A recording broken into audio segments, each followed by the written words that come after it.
I'd only lived in the house for 3 weeks. It was the kind of neighborhood that looked peaceful on the surface, lined with identical mailboxes and polite, clipped hedges. The kind where people waved but didn't linger, where porch lights glowed, but the houses stayed quiet. It was the kind of place you move to when you need to start over, and all you want is silence. That night, the silence broke. Started small. A sound soft and quick, like fingers brushing glass. I paused mid-sip of lukewarm tea and turned toward the living room window. Nothing. But I know what I heard. It wasn't the wind. It wasn't the branches. It was something closer, more intentional. I stood and crossed the room, slowly, trying not to breathe too loudly. My socks barely made a sound against the hardwood. The lights inside reflected back at me in the glass, making it hard to see anything outside. Just my own face. Pale, tense, too tired. I reached for the lamp and flicked it off. There it was again. Scratch, scratch. I stumbled backward so fast I knocked into the armchair behind me. Okay, I whispered, half to myself, half to whatever was out there. My voice sounded small. Okay, no. I backed away and grabbed my phone. Hands shaking, I dialed 911 before I could talk myself out of it. The operator answered in a crisp tone, and I tried to keep mine steady. I think someone's trying to break in, I said. I heard something at the window, scratching, like someone's testing the lock. Please. She asked my address, my name, if I could see anyone, if I was alone. Yes, I said. Yes to all of it. We've dispatched a unit to your location. Please stay on the line and stay somewhere safe. I sat down behind the kitchen island, crouched low, holding the phone like a lifeline. My heart was beating in my ears. I kept staring at the window, half expecting to see a face pressed against the glass. But nothing came. Still, I didn't feel safe. I hadn't felt safe in months, if I'm honest. After the breakup, I told myself I needed peace. I needed space to breathe. I packed up my life and moved out here, into this perfectly quiet street where nothing happened. I was tired of being someone's afterthought, tired of pretending I was okay. But now, alone in the dark, every decision I'd made felt like a mistake. The lights flickered. I froze. The kitchen light buzzed, dimmed, and then steadied again. I gripped the edge of the counter. Come on, I muttered. Don't you dare go out on me. Another sound, this time from the back door. A soft creak, like pressure on wood. My stomach dropped. Where are they? I whispered into the phone. They're en route, the operator replied. Should be there any moment. Just then, knock, knock, knock. I flinched so hard I nearly dropped the phone. Another knock. Then a voice, muffled but steady. Police. Is anyone inside? I scrambled to the front door, peeking through the peephole. A man stood on the porch, tall, broad-shouldered, in a dark patrol uniform. His badge gleamed under the porch light. One hand rested on his belt, near his radio. The other held a flashlight at his side. His posture was calm, not aggressive. Alert but not threatening. I took a breath and opened the door. He looked at me, really looked, and gave the smallest nod. You called in a possible break-in? He asked. His voice was low, grounded. Not cold, not disinterested, just controlled. I felt myself steady slightly in response. Yeah, I heard something at the window, then again by the back door. I didn't see anyone, but I trailed off. His eyes scanned the porch, then me. They were a soft hazel, not the kind of eyes you'd expect from someone trained to be intimidating. I'll check the perimeter, he said. Stay inside. Lock the door behind me. And without waiting for my answer, he turned toward the steps, disappearing into the night. I closed the door. My hand hovered over the lock, and then I turned it slowly. Something in me shifted. I wasn't sure if it was safety, or just the feeling of no longer being completely alone. But for the first time in weeks, it felt like someone had stepped into the silence I'd been drowning in. Someone who saw me, and I had no idea what would happen next. The knock had come with urgency. His arrival calm but confident. But when he returned to my door after checking the yard, there was something different about him. He didn't say much, just gave me a brief look and a nod. One that said, "I've got this." He stepped into my house like he'd done it 1,000 times. Not with ownership, but with purpose. His boots were damp from the dew outside, and they squeaked softly on the floorboards as he moved. "Mind if I do a full sweep of the inside?" he asked. "Please," I replied, stepping back. "I haven't touched anything." He raised his flashlight, not in a showy way, just a smooth motion, and began with the front hallway. The beam danced along doorframes, over shelves and picture frames still half empty. I stood awkwardly by the door, watching him work. He wasn't in a rush. He checked closets, behind doors, even the pantry. Every motion was methodical, trained, sure, but not cold. He was gentle. I hadn't expected that. He moved through my space like someone who respected it, like someone who knew what fear felt like, and didn't want to add to mine. When he reached the bedroom, he turned slightly and gave me a look, asking permission. I nodded. "Go ahead." He stepped inside. I couldn't help but watch him. The way his uniform stretched across his back. The quiet way he moved. I wasn't trying to ogle, not really. But there was something about him. He felt solid. And for the first time all night, I didn't feel like I was about to collapse in on myself. He returned a few minutes later, flicking off his flashlight. "Back door's secure. Looks like someone tried to get in but got spooked before they made it far. You said you didn't see anyone?" "No," I said, hugging my arms around myself. "Just heard scratching. And something heavy, like a footstep." He nodded. "Could have been someone testing doors. Happens more than people think. Sometimes kids. Sometimes more."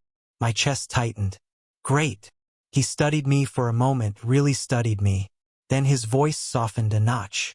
"You live alone?" I nodded. "Moved here a few weeks ago.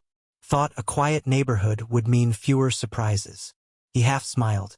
It was the kind of smile that only lifted one corner of his mouth. Just enough to feel real. Sometimes the quiet ones hide the weirdest stuff. We both chuckled, a little awkwardly, but the tension broke. Even for a moment. "I'm Officer Davis," he said suddenly, holding out his hand. "Jordan." I took it. His grip was firm, but warm. "Nice to meet you, under terrifying circumstances," I said, managing a weak laugh. He interrupted gently. "Your name came through dispatch. Don't worry. You're not under investigation." "Good to know," I said, and for the first time all night, I cracked a genuine smile. There was a pause, not uncomfortable, just still. He glanced at the couch. "You shook up." I nodded. "Yeah. Honestly, yeah." He took a breath, then said something I didn't expect. "I can stay a bit, if you want, just to make sure you feel okay. I'm done with my calls for the night." I blinked. "Wait, seriously?" He shrugged. "Most people don't call the cops unless something really scared them. I've seen it. People say they're fine, then spend the next 3 hours jumping at their own fridge. It's late. You're alone. I've got some time." There was no pity in his tone. No pressure either. Just care. The offer felt strangely personal, almost intimate, but not inappropriate. Like someone offering an umbrella in the rain. He didn't know me anything, but he wanted to help. I hesitated. "I mean, I don't want to keep you or—" He cut in gently. "It's no trouble." I nodded slowly. "Okay. Yeah. I'd appreciate that." He gave me a short nod and moved to sit down. I followed him into the kitchen. "Coffee?" I asked. "Or tea?" He looked at the ceiling like he was considering a very serious question. "Tea. But only if it's not herbal. I need something that tastes like dirt and regret." I laughed. Really laughed. And shook my head. "Black tea it is." I turned to the kettle and filled it, hands a little steadier now. I could feel him behind me, watching the room, taking everything in, but not in a judgmental way. More like curiosity or concern. When I turned back around, he was sitting at the small kitchen table, arms resting on the wood, relaxed but alert. I set the mugs down and we sat together. The silence between us wasn't awkward anymore. Just quiet. Two people existing in the same space. "You do this often?" I asked. "Stay after calls?" "Not often." But sometimes, he replied, blowing on his tea. Only when it feels right. And tonight felt right? He looked up at me, those eyes again hazel, steady. You seemed like you needed someone. I swallowed. It wasn't the words that hit me. It was the way he said them. Like he knew what it was to need someone and not have them. Like he'd sat in his own kitchen once, heart racing, waiting for a knock on the door that never came. We sipped our tea in silence. His badge caught the warm kitchen light. His presence, unassuming, quiet, started to fill the empty corners of the room. It wasn't flashy. It wasn't movie magic. But it felt like the first time in a long time that someone saw me without looking through me. And it made all the difference. The tea had gone lukewarm between us, but neither of us moved to get up. Jordan sat across the small table, hands around the mug like it was grounding him. His uniform looked heavier now in the kitchen light, as if the night itself had settled onto his shoulders. I didn't know what to say next, but I didn't feel like I needed to fill the silence either. Still, something about him made me want to. You hungry? I asked, breaking the quiet. I haven't eaten anything since lunch, and I'm not great at being scared on an empty stomach. He looked up and tilted his head. What's on the menu? I grinned faintly. Well, I have peanut butter, instant noodles, and enough eggs to start a small farm. Gourmet, obviously. He let out a low chuckle. Sold. Anything that isn't gas station jerky is fine by me. I stood and opened a cabinet, grabbing some bread and eggs. You cook a lot? He asked as I cracked the eggs into the pan. Trying to, I replied. When I moved here, I figured I'd finally do all the adult things. Cook for myself, water plants, maybe start jogging. I looked over my shoulder. The plants are dead, and the jogging never started. He smiled. You're doing better than me.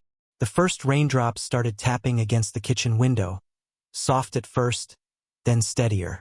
The kind of rain that made everything else feel farther away. Jordan turned his head slightly toward the sound, listening. Night shifts like this? I asked. He shrugged. Sometimes. Most nights it's quiet. Too quiet. Just me in the car listening to static on the radio. You don't get calls like mine? Not really. People sleep through noises, or ignore them. You actually picking up the phone. That stood out. I paused. I didn't want to at first. Thought maybe I was being dramatic. But something didn't feel right. He nodded. You trusted your gut.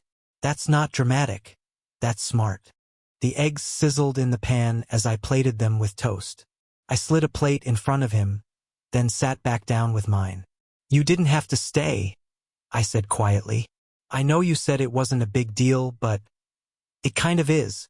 He didn't answer right away, just looked at me for a moment, then said, It didn't feel right to leave. You reminded me of someone. I raised an eyebrow gently. Someone? He hesitated. My brother. Years ago. He used to get these awful night terrors. Would call me, sometimes at 2, 3 in the morning. Wouldn't say anything, just breathing into the phone. That kind of fear doesn't go away when you hang up. You have to sit with someone through it. I swallowed. Is he? Gone, he said simply. Not from the terrors. Just life, I guess. I looked down at my plate. I'm sorry. He shook his head. It was a while ago. Still shows up sometimes though, usually on nights like this. The rain grew heavier, a soft white noise that filled the room. I looked at him and said, I moved here to get away from someone too. My ex. We were together for 5 years. Lived together. Built something I thought was real. What happened? I gave a soft laugh that didn't reach my eyes. I found out I was the placeholder. He'd already fallen for someone else. I guess he just didn't know how to let me go. Or maybe didn't want to be the bad guy. Jordan's jaw tightened just slightly. I hate that kind of betrayal. It leaves you questioning your own memories. Exactly, I said. Like, was any of it real? We fell quiet for a while, just eating. The food wasn't fancy, but it warmed my chest in a way that had nothing to do with calories. I've been on my own since, I said eventually. Not really by choice, but you get used to it. Sort of. He nodded slowly. You stop expecting anything from anyone. Stop letting people in. I looked at him. You too. He met my eyes. Yeah. There was a moment, a real one. One of those long, quiet pauses where you realize someone else has been sitting with the same weight you thought only you carried. You ever think about trying again? I asked, my voice barely above a whisper. He stared at his tea for a beat. Sometimes, but I think I'm more afraid of it working than failing. I raised an eyebrow. Why? Because if it works, it means you were wrong to give up. It means you have to admit you wanted love again. That hit something deep inside me. I didn't have a reply. He noticed the look on my face and chuckled softly. Sorry. That got dark. No, it didn't, I said. It got honest. He smiled again, this time genuinely. It was the kind of smile that reached all the way to his eyes and made the space around us feel warmer. Then I took a bite of my toast and made a face. Burnt. Again. I swear, I've made toast every day for 2 weeks, and I still can't get it right. Jordan snorted. Is it your toaster? Or are you just cursed? Probably both. This house is where toast comes to die. We both burst into laughter. Real loud. No holding back laughter that echoed in the kitchen. It was ridiculous. It was dumb. But in that moment, I felt more alive than I had in months. As the laughter faded into quiet chuckles, I looked across the table at him. His head tilted back slightly, eyes soft, the rain still tapping behind him. The man who had entered my house as a stranger wasn't one anymore. I didn't say it out loud, not yet. But the words echoed in my head. He didn't feel like a stranger anymore. The laughter faded, and for a moment, we just sat in the glow of it. Our plates half empty, our mugs cooling, the sound of the rain steady and rhythmic against the windows. Jordan leaned back slightly in his chair, arms crossed, a soft smile still tugging at his lips. Then the lights flickered. Twice, once, then again, before going out completely. We both froze. I glanced at the ceiling like maybe the answer was hiding there. Well, that's not ominous at all. Jordan chuckled softly. Power lines probably down. Storms getting heavier. Outside, the rain was no longer just a quiet tap. It was a full-body rhythm now, like the sky itself had something to say. A low rumble of thunder followed, distant but present. I stood slowly and fumbled for the drawer near the fridge. I have candles. Somewhere in here. Jordan took out his flashlight, casting a soft beam of light as I rummaged. The drawer stuck for a second, then gave way, and I found 2 short pillar candles and a box of matches. We lit them, setting one on the table and the other on the counter. The small flames didn't brighten the room much, but they softened the edges, made everything feel warmer, closer. I pulled a blanket off the back of the couch and tossed another to Jordan. Couch? I asked. He glanced at it, then at the floor. Actually, you mind the floor? I think I need something solid tonight. Not at all. I spread out the blankets on the hardwood, added 2 pillows from the couch, and we both sank down, shoulders just inches apart. The room hummed with quiet. Outside, rain tapped like fingers on glass. Inside, our breathing fell into sync. Jordan sat with his legs stretched out, his back resting against the cabinet. I mirrored him, the edge of my blanket brushing his. It wasn't cold, but I found myself pulling it closer anyway, as if it could protect me from more than just the draft. We didn't speak for a while, just listened. Then he said, quietly, I miss this. I looked at him. What? This. The quiet that isn't lonely. The feeling that someone's here, really here. Not out of obligation. Not out of habit. Just presence. I swallowed. Yeah, I miss that too. He turned his head slightly. What do you miss the most? Took me a minute to answer. I think I miss the little things. A hand brushing against mine while reaching for the same mug. The sound of someone else's shower in the morning. Sitting on the couch and not having to fill the silence. Jordan nodded slowly. I miss touch. Not sex, just the weight of someone leaning against me. A head on my shoulder. A hand on my arm. My breath caught slightly. He turned to me. Sorry. That too much? No, I said, my voice low. Not at all. There was a pause, soft, charged. Not uncomfortable. But something was shifting between us. He rested his hand on the floor between us, fingers spread, his knuckles just barely brushing mine. I didn't move. He didn't either. But the contact sent a quiet ripple through me. Not lust, not even longing, but something more tender, like recognition. Neither of us looked directly at it. We just sat with it, let it be what it was. I don't usually talk like this, he said after a while.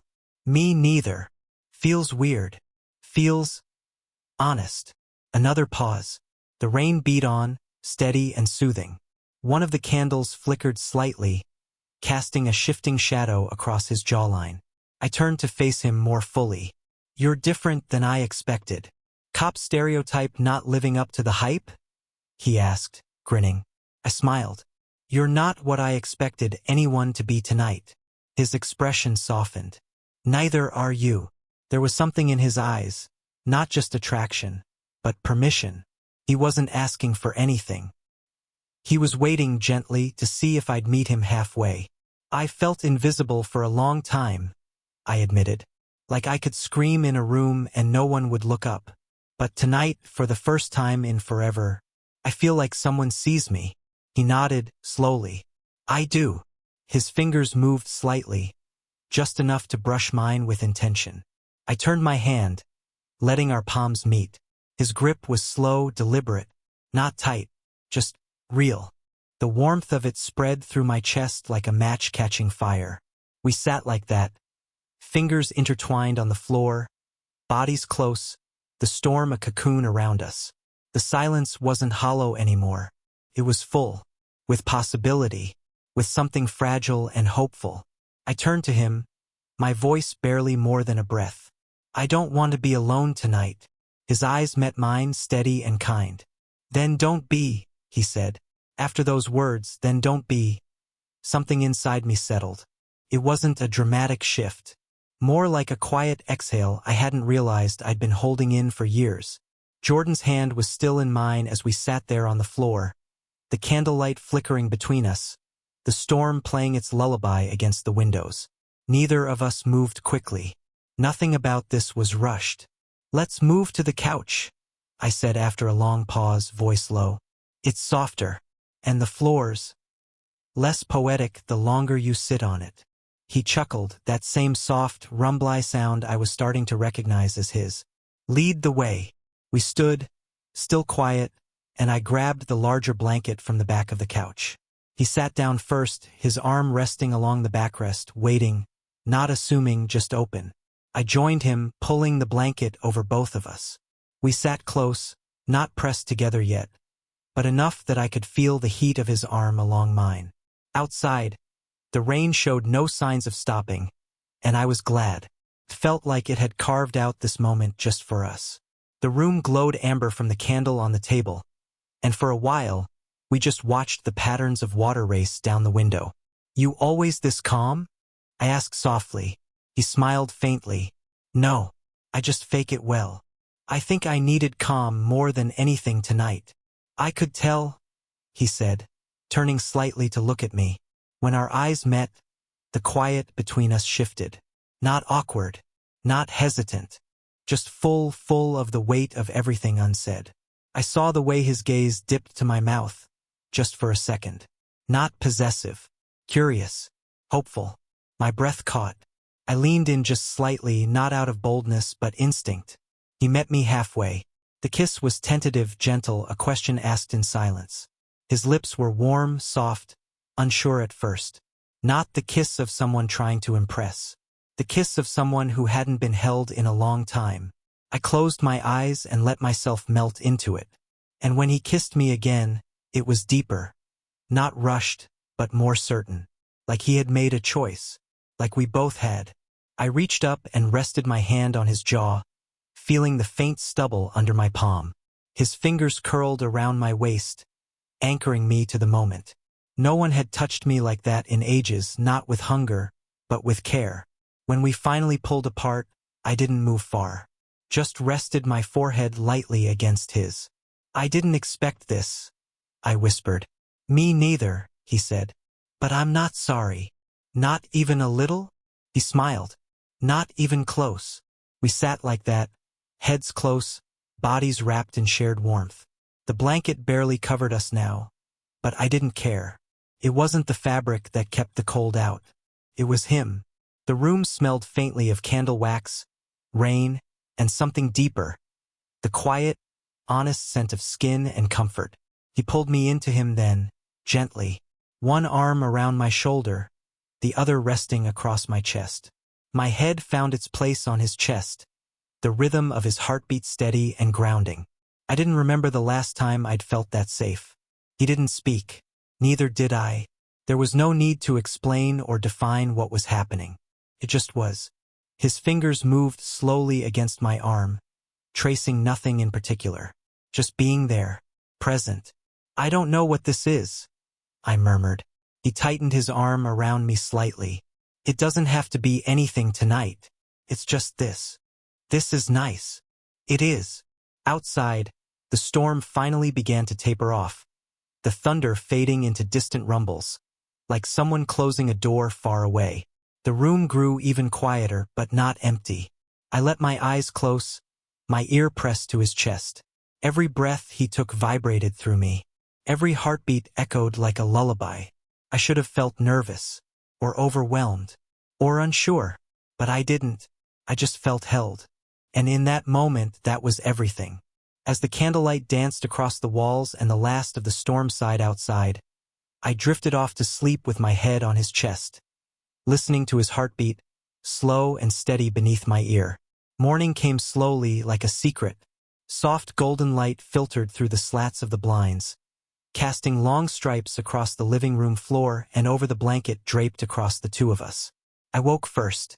Jordan was still asleep beside me, one arm draped loosely across my waist, his chest rising and falling in the steady rhythm of someone truly at rest.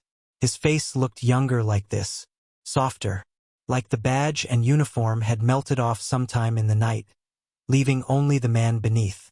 I lay there quietly, eyes open, not wanting to move. Not yet. The calm in the room felt sacred, like something that could disappear if I breathed too loudly. I stared up at the ceiling and listened, not just to the birds chirping outside or the distant hum of a neighbor's lawn mower starting up, but to what was not there. No fear, no loneliness, no static in my chest. It was strange how quickly things could change. One night ago, I had been clutching my phone, scared of every shadow. Now I was wrapped in a blanket with a man I barely knew, and yet trusted more than I'd trusted anyone in a long time. And not because he had a badge, because he stayed, because he didn't fill the silence with empty words, because he saw me and didn't look away. Jordan stirred beside me, brow furrowing slightly as he shifted. Then his eyes blinked open, soft, slow, unfocused. "Hey!" I whispered. He looked at me, then out the window. A slow smile tugged at his lips. "It's morning." "Afraid so." He stretched his neck and let out a small groan. "I haven't slept that well in years, honestly." "Couch isn't that comfortable," I teased. "It's not the couch," he said. His voice was rough with sleep but full of something warmer. "It's the company." I felt myself blush. Not hard, but just enough to warm my face. I sat up slowly, the blanket falling to my lap, and ran a hand through my hair. "You want some coffee? I think we both earned it." He nodded.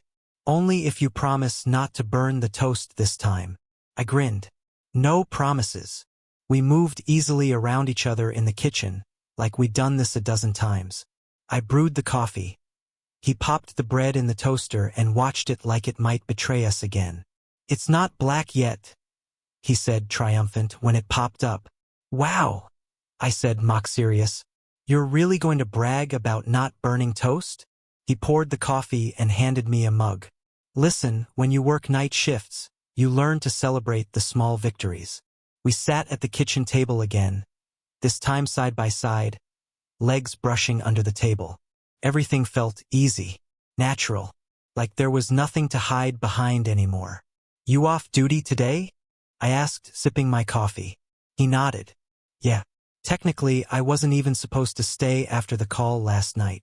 Oh, I raised an eyebrow. So you broke the rules for me? He leaned back and smirked. Maybe. I smirked back. Reckless. Dangerous. Romantic, he corrected. There was that pause again, the one that used to feel heavy but now just felt full. I could feel something building between us again. But it wasn't pressure. It was possibility. You planning to head out soon? I asked. He looked down at his mug. Then at me. Do you want me to? I didn't answer right away. I didn't need to. The fact that he asked, not assuming, not fishing, just asking, meant everything.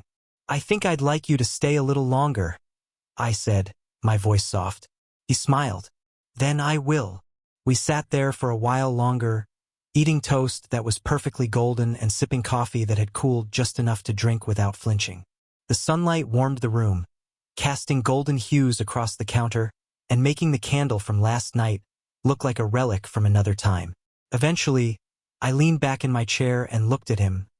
Really looked. The uniform, the eyes, the quiet, and something else. Something that didn't wear a badge or carry a flashlight or drive a squad car. Something gentle, present. Something that reminded me that maybe I hadn't been broken. Just waiting. Waiting for someone who would knock on my door and not just walk in, but stay. Maybe he came to protect me. Or maybe he came because I was finally ready to be seen again. The rain was gone by afternoon, replaced by the kind of stillness that follows a storm. The world washed clean and quietly humming. Clouds drifted like soft cotton overhead, and the air smelled like damp earth and blooming grass. Felt like a different day entirely. Or maybe I was just different. Jordan and I decided to go for a walk. It wasn't planned or dramatic, just a natural extension of the morning. We needed the air. We needed the quiet togetherness that only comes from movement without expectation. The neighborhood was peaceful, its usual silence now tinged with birdsong and the occasional bark of a dog 2 houses down. Lawns shimmered with leftover dew, and puddles reflected pieces of sky. We walked side by side, our shoulders brushing now and then, and neither of us pulled away. You know, he said, hands tucked into his jacket pockets, I've been doing this job for almost a decade. I've seen a lot of things. Bad things. Weird things. But nights like last night, they don't happen. I glanced at him. You mean a guy inviting you in and giving you burnt toast? He grinned. Exactly. Ruined my standards forever. We both laughed, light, genuine. And then it faded into a softer rhythm, like waves pulling back from shore. I've kept to myself for a long time, he said, gaze focused ahead. Too long, probably. After my brother died, I just stopped opening up. To friends, to family, to dating. I stayed quiet, listening. It wasn't like I didn't want connection, he continued. I just convinced myself I didn't deserve it, or that I'd mess it up. So I buried myself in work. Let people think I was fine. Let myself believe it too. I nodded slowly. I did something similar after the breakup. Told myself I needed space. A clean slate. But I think I was just afraid of being close to anyone again. Because closeness meant giving someone the power to hurt me. He looked at me, eyes soft. But you still let me in. You stayed, I replied. That mattered. We turned a corner and walked along a narrow path that curved behind a small park. The trees rustled gently overhead, their leaves dripping softly from last night's rain. I used to think love only came once, I said after a moment. Like if you lost it, that was it. You'd get versions of it, maybe, but never the real thing again. Jordan's steps slowed. Do you still believe that? I shook my head. No, not today. We stopped beneath a tall oak tree, its branches reaching wide like arms stretched in embrace. He turned to face me fully, searching my face for something. Not answers, just presence. Then he kissed me. This time it wasn't tentative. It wasn't cautious or afraid. It was full not with desperation, but with hope. His hands found my face, mine found his chest, and the world seemed to narrow to just the warmth of his lips and the steady grounding of his body against mine. When we pulled apart, I rested my forehead against his and smiled. I think you were the break I needed, I murmured. He laughed quietly. Best illegal entry I've ever made. We lingered like that, not rushing to fill the silence, just breathing the same air. Then he reached into his jacket pocket and pulled out a small notepad. He scribbled something, tore it off and handed it to me. His name, his personal number. Call me, he said, even if there's no emergency. I took the paper, folded it carefully, and tucked it into my back pocket. I think I already did, I said softly. We stood there another minute, then began walking back toward my house. The same sidewalk, the same trees, the same doors, but none of it felt the same. When we reached the porch, he paused. I should go change and check in at the station, he said. Let them know I'm still alive and well-fed. Burnt toast and all, I replied. He smiled, and we stood facing each other again. He reached out and squeezed my hand gently. I'll call you later. I'll answer, I said, and with one last glance, one last soft smile, he turned and walked down the steps. I watched him go, not with sadness, not with fear, but with the quiet certainty that something had begun. He wasn't a stranger anymore. He was someone I let in and who stayed. As I stood there on the porch, watching him disappear around the corner, I knew this wasn't the end. It was the beginning. What would you have done if you were in his place? Would you have let the officer stay the night? Do you believe love can truly begin in a single night? Or does it take more time? Drop your thoughts in the comments. I'd love to hear what this story made you feel.